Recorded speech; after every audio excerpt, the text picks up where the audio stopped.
Tonight on CBC Vancouver News. It's happening quick. Hopefully we can go back to normal soon. Downward trend, a drop in BC's COVID-19 cases as vaccinations ramp up. Also, they told us that we were ignorant, and a man in a gray Stanfield shirt threw a rock. more arrests as tensions rise over old-growth logging on Vancouver Island. And the northern BC discovery that's so rare it can only be called a mystery. This is CBC Vancouver News.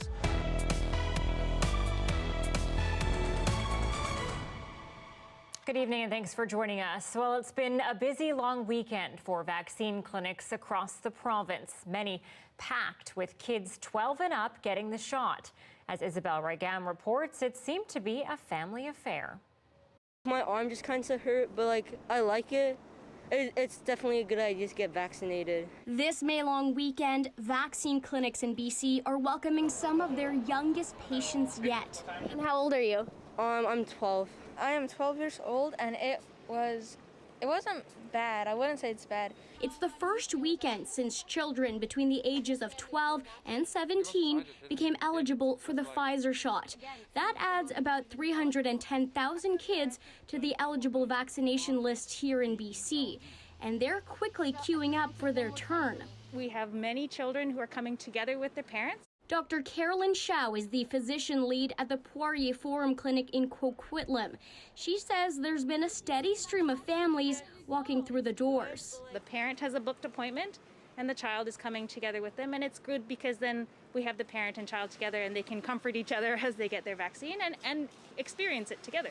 Everyone 12 and up in this family walked out vaccinated. I was surprised and happy that they could also come and get vaccinated, because I always worried we get the vaccine, but the kids are still exposed. So now that the kids are also immunized, it's great. It's happening quick. Hopefully we can go back to normal soon. And just like everything else that's been abnormal this year, kids are wanting a needle in their arm, especially if you're the only one in the family too young to get one.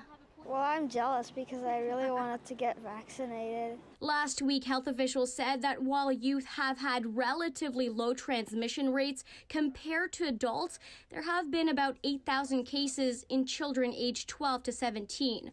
For these parents, getting the whole family vaccinated brings hope and relief, and it's the best way to end a long weekend. Isabel Regam, CBC News, Coquitlam. And BC's three-day COVID-19 case average is the lowest it's been in 6 months, around 325 cases per day over the weekend. But sadly, 12 more people have died from the virus. 292 people are in hospital, 96 of them in intensive care. The number of vaccines given over the weekend averaged to more than 47,000 a day, which is the highest weekend figure yet. 53% of British Columbians have received at least one dose. And BC's current round of COVID-19 restrictions, dubbed the circuit breaker, expire tonight at midnight. So what does that mean for you and for me? Well, tomorrow at 1 p.m., the province unveils its plan for reopening. We'll have the full coverage.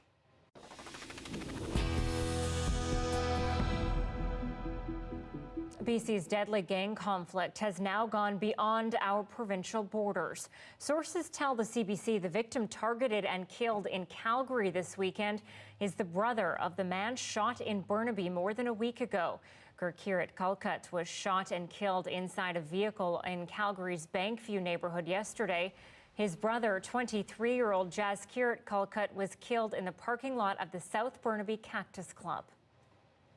An early morning fire has ripped through a 100-year-old New Westminster building in the city's downtown core. Several restaurants, a tattoo parlor, and a nightclub are either damaged or destroyed, and the roof of the building has collapsed. Firefighters were called to the commercial building next to the Columbia SkyTrain station just after 3:15 this morning. No one was hurt in the fire, and the flames did not spread to the SkyTrain station. Well, it was another day of standoffs between RCMP and old-growth logging protesters on Vancouver Island. More arrests of protesters and more blockades set up to stop the logging at Fairy Creek. As Briar Stewart tells us, there are also broader calls for better forest management.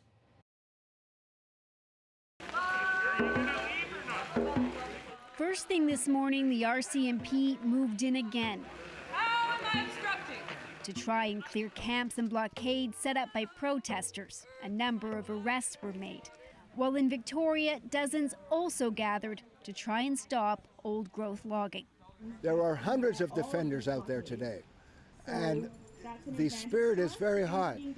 Teal Jones, a Surrey-based company, is allowed to log some of this area on southern Vancouver Island, and that's divided nearby communities, including Pacheedaht First Nation, whose elected chief has signed agreements with the forestry company, but some of its members are part of the protest. Well, we would call it a wicked problem.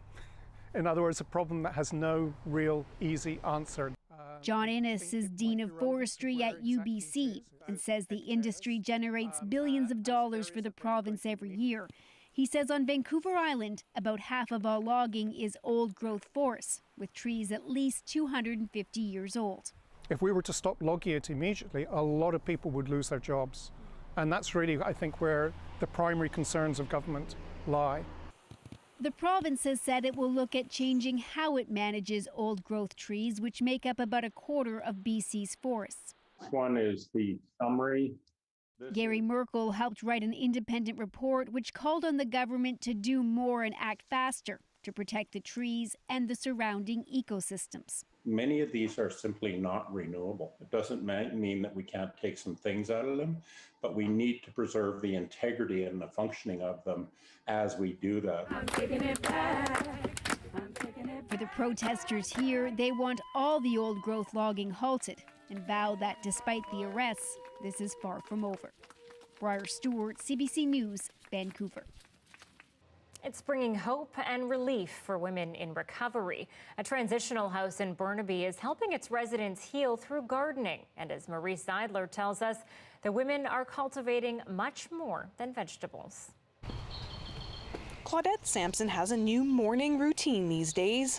I come out here every morning, and if it hasn't rained and the plants need water, I usually water early in the morning and just pull a few weeds here and there and just sit out here and enjoy my morning and my coffee out here in the morning.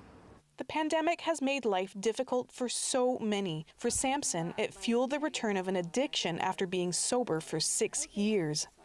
Just the isolation. I live alone.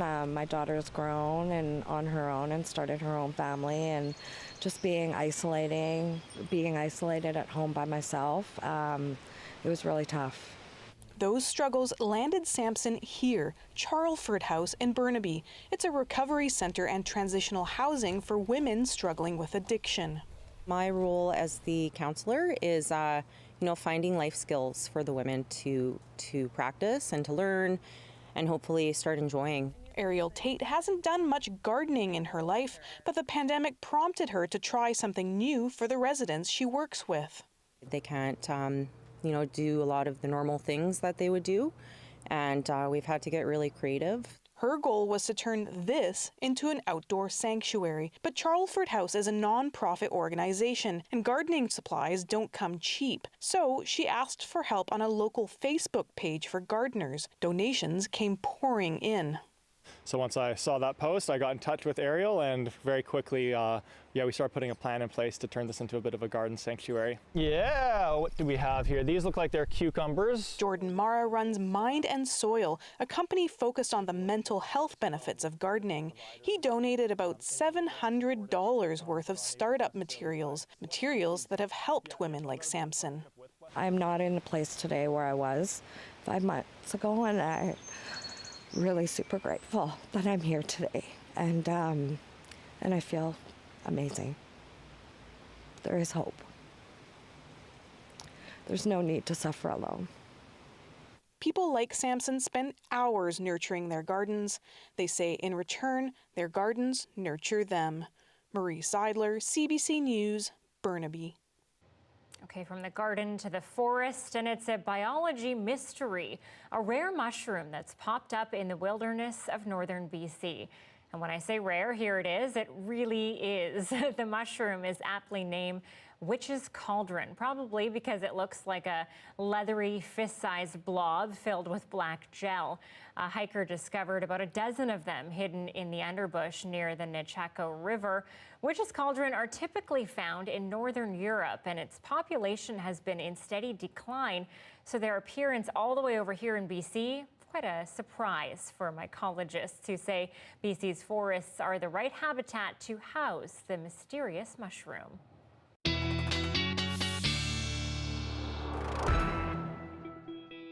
Time now for a check-in of the weather. Johanna is off tonight, and so we welcome meteorologist Nick Cernkovich.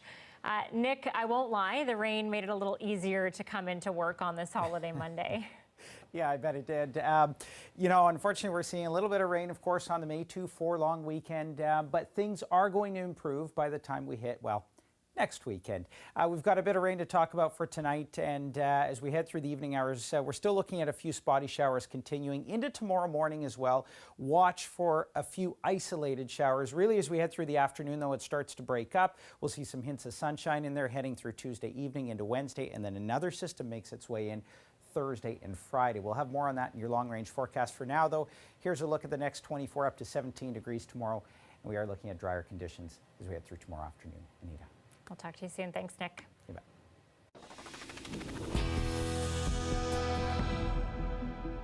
Cornelia Oberlander might not be a name you recognize right away, but anyone who's been to Vancouver definitely knows her contributions.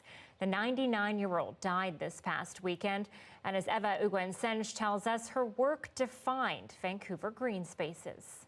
You probably can't imagine Vancouver beaches without them, but once upon a time, these washed-up logs were burned until Cornelia Oberlander stepped in. She saw them being burned, and she said, why don't we put them on the beach and people can use them to sit on them. And so she's just really, in so many ways, made this city a better place. The pioneer in landscape architecture died just days after Vancouver City Council gave her the Freedom of the City Award. In a statement, Vancouver Mayor Kennedy Stewart said Oberlander was one of Vancouver's most renowned Jewish residents. And during Jewish Heritage Month this May, we honor her outstanding accomplishments in bringing world-class landscape design to Canada and to Vancouver in particular. We are more than beavers and mounties. We have produced wonderful architecture in the 20th century. Oberlander fled Nazi Germany at 18 years old. She settled in Vancouver in 1953 after graduating from Harvard. She was in the second cohort of women allowed to enter the Graduate School of Design at Harvard University. And almost none of her female cohorts graduated, but she did. Using logs as natural seating wasn't the only way Oberlander left her mark on the city of Vancouver. Her contributions include Robson Square, the Vancouver Public Library Central Branch Rooftop Garden, and landscaping for UBC's Museum of Anthropology. But her impact stretched out beyond the city. She ended up building and designing Expo 67, the Creative Play Center and the Outdoor Play Center there. In fact, I still run into adults today who talk about playing in that landscape in 1967. In 2018, Oberlander was awarded the Order of Canada. Harrington says the past year is a testament to the importance of her work. It took a pandemic, but also we realized, yeah, we need these spaces, and they're good for us. And she knew that.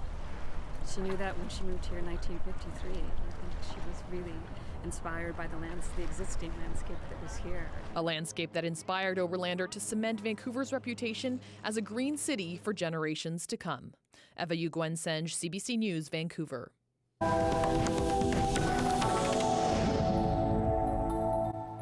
There's global outrage tonight over an international passenger flight forced to divert to Belarus yesterday, allegedly because of a bomb threat. And when the jet landed, one of the passengers on board was taken into custody. The arrested passenger happens to be a prominent critic of Belarus's authoritarian president. And as Chris Brown reports, his supporters fear he now faces a long prison sentence or worse. The man Belarus's regime essentially hijacked a commercial aircraft to get appeared in a video from his jail tonight, released on a pro-government social media site. In it, 26-year-old journalist and activist Roman Protasevich says he's well, and then appears to confess to organizing protests against Belarus's government, a crime that could keep him in jail for years. Protasevich's friends fear he could be tortured. Stepan Putila worked closely with him at the website Nechta. Roman is recognized by Belarusian officials like the biggest enemy. The astonishing chain of events began Sunday when Belarus's strongman ruler Alexander Lukashenko concocted a fake bomb threat to ensure a Ryanair flight to Lithuania with Protasevich on board had to divert and land in Belarus. Several European countries have already banned Belarus's airline Belavia amid a torrent of denunciations. The scenario, as reported, is a shocking assault on civil aviation and an assault on international law.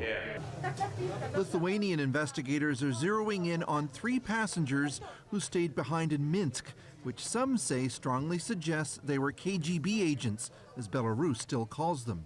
It wasn't opportunistic, it was very deliberate, and it suggests now that Lukashenko is a threat not only to his own people, but to the citizens of other countries as well. Were it not for Russian help, Lukashenko's regime might have collapsed by now, so any possible Russian connection will be scrutinized. On state TV, commentators are siding with Belarus. Protasevich and his group are not opposition, they're a project of Western intelligence, he said. In response to the condemnation, Belarusian authorities claim the threat to blow up the plane was emailed in by Hamas because of European support for Israel. Hamas says they have nothing to do with it. Chris Brown, CBC News, Moscow. More than 4,400 new COVID deaths in India have pushed its COVID-19 toll well past an unfortunate milestone. The nation has lost more than 303,000 people during this pandemic. It's the 3rd highest number of deaths reported after the U.S. and Brazil. India is seeing numbers easing in its big cities, even though it's still high at more than 222,000 daily cases. Unfortunately, the poor rural parts of the country are being overwhelmed by a surge. And with limited access to health care, there are reports of people dying even before getting a coronavirus test. The Biden administration is sending one of its top officials to the Middle East. As Stephen D'Souza reports from Jerusalem, the U.S. is hoping to build on last week's fragile ceasefire between Israel and Hamas. The cleanup continues in Gaza, even while many fear the ceasefire could collapse as easily as so many of the structures here. We have to keep living. We have to rebuild it again and again until one day maybe we can be free. While the overhead fighting between Israeli forces and Palestinian militants is on hold, tension and violence continues on the streets. Today, a Palestinian man stabbed 2 Israelis near the Sheikh Jarrah neighborhood in occupied East Jerusalem. He was shot dead by police. Israeli police are cracking down on those they say were involved in clashes between Jewish Israelis and Israeli Arabs in recent weeks. Police say more than 200 people have been charged in the unrest. Media reports say the majority of those charged are Israeli Arabs. Today, White House Secretary of State Antony Blinken left for the region, beginning a 4-day trip with stops in Israel, Egypt, and Jordan. His challenge, keep the ceasefire in place and get aid money into Gaza without funding Hamas. We obviously don't communicate directly with Hamas, given they're a terrorist organization. A number of countries in the region do. And so the Secretary's trip over the next couple of days will be focused on those objectives. On Sunday, Blinken said the ultimate goal is still a 2-state solution. I think both sides are reminded that we have to find a way to break this cycle, because if we don't, it will repeat itself at great cost and at great human suffering on all sides. Egypt played a key role in brokering the ceasefire.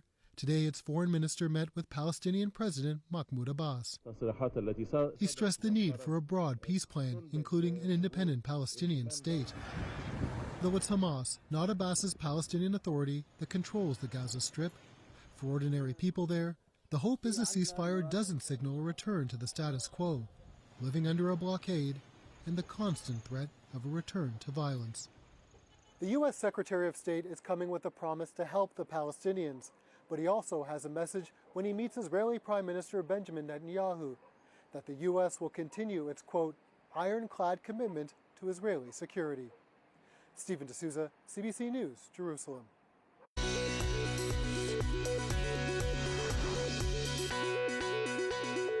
Well, some not so good news if you're with one of Canada's major banks. Several of them have either raised their fees or say they will be soon.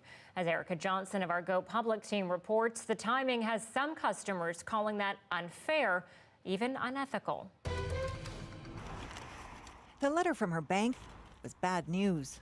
And it's going up to $1.95 per transaction. A whole list of fee increases at her longtime bank, TD.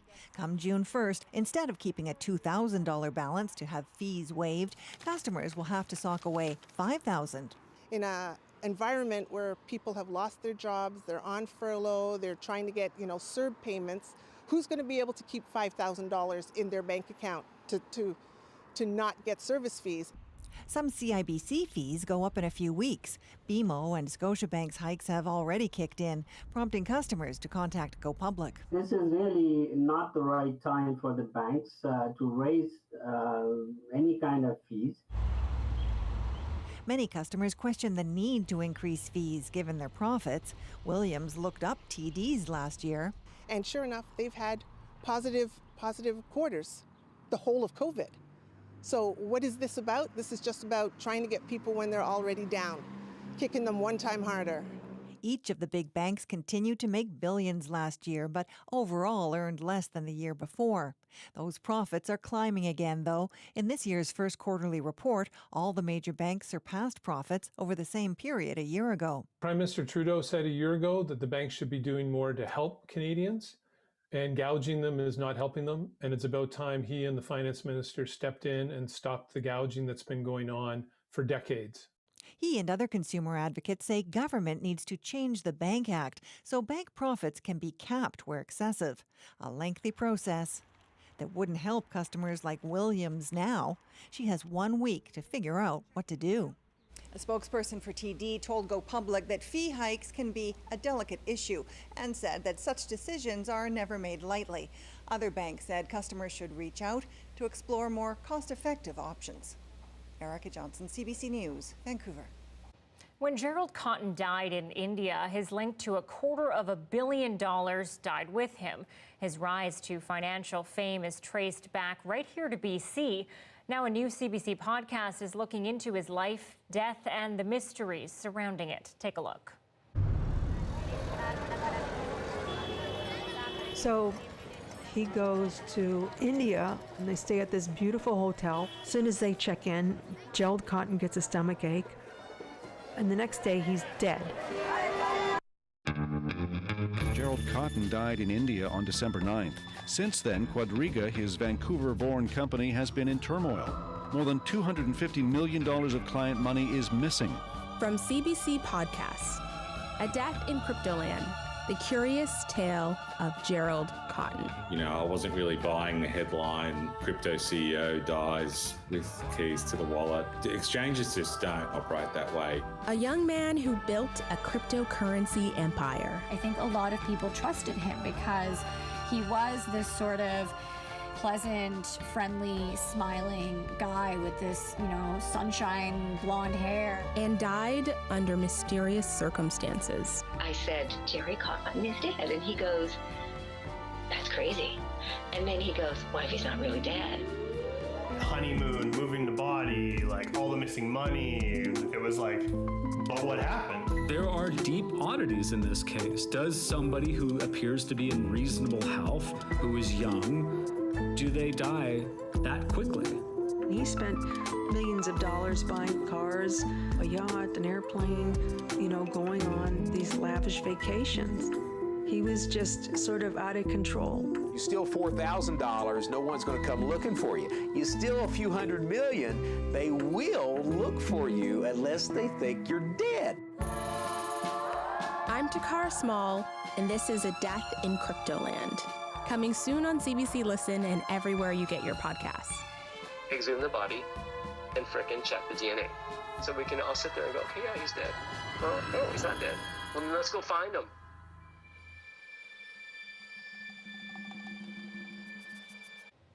A Death in Cryptoland launches tomorrow. You can find it at cbc.ca/listen.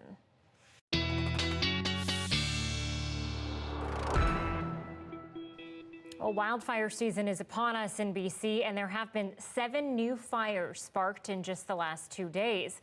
As Joel Ballard reports, while there's no way to know exactly how the season will pan out, experts do have their predictions. 2017, an unforgettable summer of forest fires in BC. It's still too early to tell what this summer holds, but some experts warn that much of Western North America, including southern BC, is in a drought. Which means the large fuels, the fuels that sustain fires, are quite dry. It also means that the duff layer, which can also sustain fires, is also dry. So heading into the fire season with those two fuel bed constituents in a dry condition is not good. BC usually sees its highest number of wildfires in August. The months leading up to that are very important. So it all comes down to June rain. If we don't get much June rain, then we start to dry out rapidly. Since April, there have been 237 wildfires, 20 of them still active, like the Anita Bathe fire near Sicamous. When we look at recent years like 2020, 2019, our stats are hovering around that low to normal range. She agrees June rain is important, but lightning also makes a huge impact, as well as humans. So far this season, 80% of fires have been caused by people. Please be responsible with your fire use where it is permitted. Something as simple as ensuring your campfire is cool to the touch, fully out before calling it a night, goes a really long way. There's an interesting contradiction when it comes to this season. It's called the fire paradox. The longer we go without fire, the worse the next fire will be. Gray says we've seen 2 mild fire seasons in a row. There's been good rainfall, vegetation has grown lush and green, but once it dies, which it will, there will be a pile of highly flammable fuel waiting for a spark. We're putting off into the future something that's going to happen, and the longer we put it off, potentially the more severe it becomes. So experts hope for the sweet spot, something right in the middle of a mild and major fire season. As for this year, there's no crystal ball, but given climate change modeling, the trend over the next several decades is to have quite bad fire seasons. Joel Ballard, CBC News, Vancouver. Let's bring in Nick Cernkovich once again. Johanna is off tonight. Nick, so I guess this rain is probably a good thing looking at our fire season. Yeah, it would be. And, although it sounds strange that I'm saying this now, that it's raining outside, we haven't seen an exceptional amount of rainfall over the last couple of months.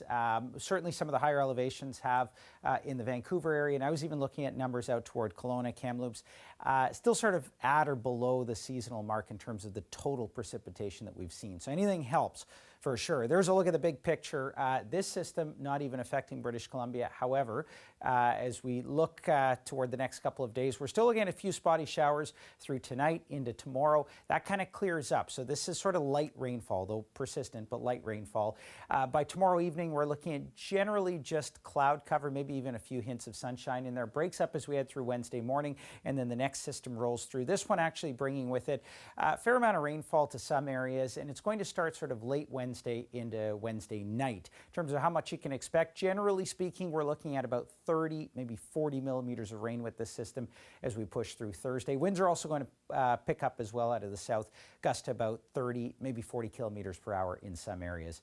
There's a look at the forecast as we head through tomorrow. Some unsettled weather, though, through the BC interior. That likely to trigger off some thunderstorms across the region. As we look toward the lower mainland, though, we're looking at generally just a few light showers. Kind of clears up through Wednesday evening into Thursday. There's your rainfall. Starts to break up into Friday. Saturday actually kicks off, though, pretty good stretch of nice weather and warm temperatures in the low 20s.